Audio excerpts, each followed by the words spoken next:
हमारे यहाँ 10 साल एक सिख प्रधानमंत्री रहे नहीं, हैं। मैं वही कह रहा हूँ, उससे चीजें फर्क नहीं पड़ता, वो टोकन की तरह यूज किए जाते हैं। टोकन की तरह नहीं भाई, आप ऐसे थोड़ी नहीं कह सकते एक 10 साल देश के प्रधानमंत्री टोकन हो गया। हिंसा कभी भी प्रायोरिटी नहीं होनी चाहिए जी। किसी की भी नहीं होनी चाहिए। हिंसा किसी के लिए लास्ट ऑप्शन हो सकती है, प्रायोरिटी कभी नहीं होनी चाहिए किसी की। नहीं, आप फिर फिलोसॉफिकल हो रहे हैं, आप बताइए ना, आप फिलोसॉफिकल हो जाते फिर वो कोई वेग हो जाए। महात्मा गांधी यूके में गए जी। कौन से पासपोर्ट पे गए थे? British India passport. तो आप महात्मा गांधी को ब्रिटिश इंडियन मानते हैं या इंडियन मानते हैं? नहीं, उस समय तो देश की स्थिति दूसरी थी। मीडिया ने आपको के एक हिस्से ने आपको कहा कि अमृतपाल सिंह टेररिस्ट है। कुछ लोगों ने ये कहा कि अमृतपाल सिंह एजेंसीज के तरफ से भेजे गए हैं। कुछ लोगों का कहना है कि अमृतपाल सिंह बीजेपी के एजेंट हैं। इन तमाम चीज़ों में आप खुद को किस फर्मे में देखते हैं? इतने सारे जो आपको दिए गए तमगे, उसमें से आप अपने लिए कौन सा सबसे फिट पाते हैं? हर टर्मिनोलॉजी को आप मुझे टेररिस्ट बोल देंगे, फिर को असली टेररिस्ट आता है उसको क्या बोलेंगे आप? एक बात तो ये है ना कि आप खुद कहते हैं कि खालिस्तान आपकी डिमांड है और भारत के संविधान में इसके लिए कोई जगह नहीं है, इसलिए हमको एक अलग तरह की नहीं, इसके संविधान में भी जगह है जो सेल्फ डिटर्मिनेशन है। जैसे डेमोक्रेसी में कोई बंदा उठ के कह दे मैं हिंदू नहीं हूँ तो उसको रिस्पेक्ट किया जाएगा, वैसे ही डेमोक्रेसी में अगर कोई बंदा कहे कि हम इस नेशन से अलाइन नहीं करते और हम पीसफुल तरीके से अपनी बात करेंगे और पीसफुल तरीके से हम एडवोकेट करेंगे कि हमारा एक अलग से मुल्क हो और हम आज़ादी चाहते हैं पीसफुल तरीके से, उस चीज़ को रिस्पेक्ट करना डेमोक्रेसी की बहुत कोर वैल्यूज़ में आता है। चीज़ यहाँ पर मैं जानना चाह रहा हूँ, आप कह रहे हैं कि ये पीसफुल होता है। एक तो ये कि जो अजनाला की घटना है उसमें किस तरह का पीस दिखा हमें? वो देखें, पहली बात तो उससे अजनाला की घटना को खालिस्तान से अलाइन करना इज़ टोटली इरेलेवेंट। वहाँ पे जो बात हो रही है इनजस्टिस की हो रही है। जो अजनाला की घटना है वो घटना सीधी सीधी रिलेट करती है कि फेक एफआईआर से एक फॉल्सली इम्प्रिजन करना, किसी बंदे को टॉर्चर करना, और उसके अगेंस्ट प्रोटेस्ट है। और मोस्टली प्रोटेस्ट में छोटी मोटी वायलेंसेस हो जाती हैं, ये कोई नया फिनोमेना तो है नहीं। हमने तो वहाँ पे खालिस्तान की बात नहीं की, हमने बोला हमारा बंदा इनोसेंटली आपने अंदर डाला है, उसको टॉर्चर किया है, उसको निकालो। कोर्ट ने इंक्वायरी की बात हुई, एक दिन लगा, दो चीज़ें यहाँ पे मैं आपको डिक्लेयर करके बाद निकाल दिया। दो चीज़ें बस यहाँ पे आपसे पूछना चाह रहा हूँ। एक तो ये कि अगर बंदा आपका इनोसेंट है तो उसके इनोसेंट प्रूव करने का यहाँ पर एक तरीका है देश में, और वो तरीका है कि आप उसकी जाँच की प्रोसेस हो और उसके बाद आप कोर्ट में जाए। नहीं, जिस तरह से नहीं, वो देखिए, वो थाने में आपका एपिसोड आपको लग सकता है कि थाने में क्या हुआ है, हाँ, लेकिन जो बंदे की रिलीज है हमने उसको जेल से पकड़ के नहीं निकाला है। नहीं, आपने पर्चा वापस लेने का दबाव डाला, कहा कि पर्चा वापस लेने का दबाव तभी डाला जा सकता है जब पर्चा झूठा हो। आपने कहा कि अभी तक असली हिंसा किसी ने नहीं देखी है, असली हिंसा देखना अभी बाकी है।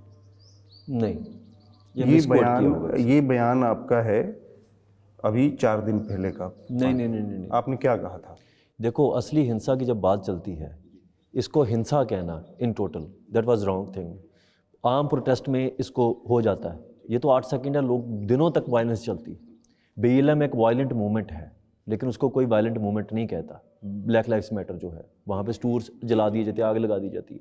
तो मैंने ये कहा कि अगर आप इसको हिंसा कहते हैं तो हिंसा तो बहुत बड़े स्केल पे होती है। पंजाब ने फुल स्केल मिलिटेंसी देखी है, तो फिर आप डिफाइन करें ना चीज़ों को। आपने कहा कि भारत की संस्कृति क्या है, भारत का पहनावा क्या है और भारत का भोजन क्या है। हाँ, कोई भारतीय भोजन नहीं है। ये कहना कि हम भारतीय हैं बिल्कुल झूठ है। हाँ। हम क्यों कहें कि हम भारतीय हैं? आपके राष्ट्रवाद की डोरी बहुत पतली है, ये कभी भी टूट सकती है। सो ये एक कॉन्टिनेंट को या एक स्पेसिफिक एरिया को आइडेंटिटी से जोड़ना। अब पाकिस्तान में जो लोग चलेंगे वैसे तो वो भी हिंदुस्तान का पार्ट था एक टाइम पे, और लार्जर एरिया को, यहाँ पे एम्पायर्स थे। ये कहाँ से की नेसेसिटी है कि यहाँ पे एक ही आइडेंटिटी क्रिएट करनी है। आप एक यूनिफाइड आइडेंटिटी क्रिएट करना चाहते हैं जिसके नीचे दूसरी आइडेंटिटी सप्रेस होती है। मैं अगर खुद को इंडियन कहूंगा तो मुझे पूछेगा आपकी इंडियन लैंग्वेज कौन सी है? आप यूनिफाइड आइडेंटिटी से आपका क्या नहीं, यूनिफाइड आइडेंटिटी होता है कि जब देखें आप, पर ऐसा तो कुछ नहीं हो गया। देश तो संविधान के हिसाब से चल रहा है। देश संविधान के हिसाब से अगर चलता होता तो आप इतने बड़े प्रोटेस्ट क्यों देखते? संविधान के हिसाब से चलता होता तो ये फासिज्म की तरफ बढ़ती कैसे स्टेट? उसके ऊपर जब लिंग्विस्टिक बेसिस पे स्टेट्स बट गई हैं ऑलरेडी, फिर भी हिंदी की इम्पोजिशन करनी है। नहीं, पर पंजाबी लिंग्विस्टिक आधार पे पंजाब का पंजाब मिल गया, पंजाब तो नहीं, पंजाब फिर हिंदी इम्पोजिशन क्यों हो रही है? प्रॉब्लम यही है ना, इम्पोजिशन नहीं हो रही भाई, कहाँ इम्पोजिशन हो रही है? इम्पोजिशन ही होती है, इसको इम्पोजिशन ही बोलते नहीं, कहाँ, किसने कहा कि पंजाबी हटा रेलवे के? स्टेशन पे अगर ये चीज, अरे भाई, वो राजभाषा का एक कोड है जिसके तहत 3 भाषा का फार्मूला पूरे देश में नहीं, लागू है। उसमें तो पंजाबी कहाँ पे है? बिल्कुल पंजाबी है। नहीं, हर स्टेट में अमृतसर 3 रेलवे भाषा स्टेशन का फार्मूला क्या है? वही बोल रहा हूँ, आप रिसर्च कर लें पहले, फिर ये इस मैं रिसर्च करके आया, 3 भाषा का फार्मूला है। 3 भाषा का फार्मूला हो, हाँ, तमिल में लागू होता है, हमारा तमिल के लोग एक्सेप्ट करते हैं, बिल्कुल करते हैं। 3 भाषा का फार्मूला हर जगह लागू है। वो तमिल के लोग हिंदी को देखिए, कुछ लोग वहां पर भी होंगे, नहीं कुछ लोग यहाँ पर भी, नहीं, वहां पे तो मैं तमिलों के साथ साथ रहा हूँ, मैं केरलाई लोगों के साथ रहा हूँ पूरे दुबई में 10 साल। मैंने कोई बंदा वहां पे, हम लोग खालिस्तान की बात इसलिए नहीं करते कि वहां पे हिंदू राष्ट्र की बात चल रही है, इसलिए नहीं करते हम लोग। खालिस्तान की बात करने का आइडिया 2020 में आया था, जब हिंदुस्तान पाकिस्तान और बात बंटने की हो रही थी, तब खालिस्तान का आइडिया बाय नेम खालिस्तान आया था। बहुत से लोगों को तो ये भी नहीं पता, उनको लगता है 80s का फिनोमेना है। खालिस्तान 1940s में भी आया है। भिंडरावालन का आपने जिक्र किया बीच में, उस पर बात नहीं, उनके बारे में आपकी क्या राय है और उनको वो आपके लिए कितना क्या मायने रखते हैं? देखिए, मैं आपको बताता हूँ, एक तो मीडिया का जो पोर्ट्रे है लाइसेंस भिंडरावाले का, वो बड़ा नेगेटिव रहा है, और ये स्टेट की मजबूरी भी मैं कह सकता हूँ, क्योंकि स्टेट को उनको आइडल बनने नहीं देना था। लेकिन उसके बावजूद भिंडरावाले संत जो हैं, पंजाब में एक फिनोमेना, आप पंजाब में एंटर करते हैं, आपको उनकी तस्वीरें नजर आती हैं, ये कोई डिनाई नहीं कर सकता बंदा। पंजाब में इस गांव में जाके किसी भी रैंडम बंदे को उठा के पूछ लें, वो ऐसे हाथ जोड़ के गए, संत भिंडरावाले हमारे हीरो हैं। खालिस्तान की जहाँ तक बात है, उन्होंने कभी उन्होंने खालिस्तान की मांग, उन्होंने वही जो आपने पहले थोड़ा देर बात की, आनंदपुर साहिब रिजोल्यूशन, देखिए तब तक बात चल रही थी कि आप हमको इक्वल सिटीजन माने या ना माने, मान रहे हैं कि नहीं मान रहे हैं। उनकी बहुत सी डिमांड्स ये थी कि हम कॉन्स्टिट्यूशन के बाद तो ये सवाल, कॉन्स्टिट्यूशन देखो इम्प्लीफाई, आप देखें कॉन्स्टिट्यूशन में कास्टिज्म है नहीं है, तो इंडिया में है कास्टिज्म कि नहीं है?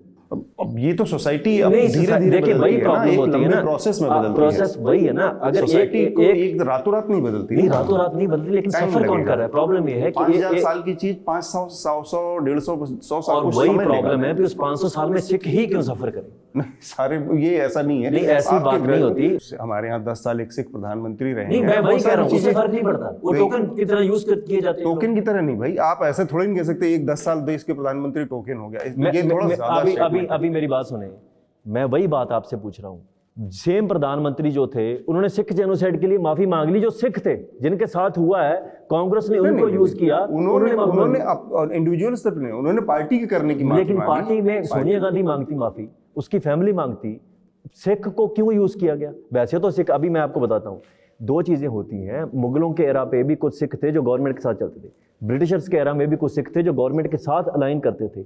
आप किसको सही मानेंगे, जो उसके खिलाफ थे या उसके साथ थे? सो ये चीजें बहुत कॉन्फ्लिक्ट में चली जाती हैं कि कॉन्स्टिट्यूशन इम्प्लीफाई तो हो जाता है, कॉन्स्टिट्यूशन एग्जिस्ट तो करता है, क्या कॉन्स्टिट्यूशन हर जगह पे लागू होता है कि नहीं होता है? फ्री में इतना ही मिलेगा। अगर पूरा इंटरव्यू देखना है बिना काटे पीटे, तो सब्सक्राइब करें न्यूज़ लॉन्ड्री को। क्यों? क्योंकि हमारा स्लोगन है, मेरे खर्च पे आज़ाद है खबरें, यानी आपके खर्च पे आज़ाद है खबरें। हम ऐड या विज्ञापन नहीं लेते, हमारी सारी पत्रकारिता, सारा जर्नलिज्म आपके खर्च पर इंडिपेंडेंट है। तो पूरा इंटरव्यू देखने के लिए सब्सक्राइब करें, लिंक पर क्लिक करें और अपने दोस्तों को भी बताएं।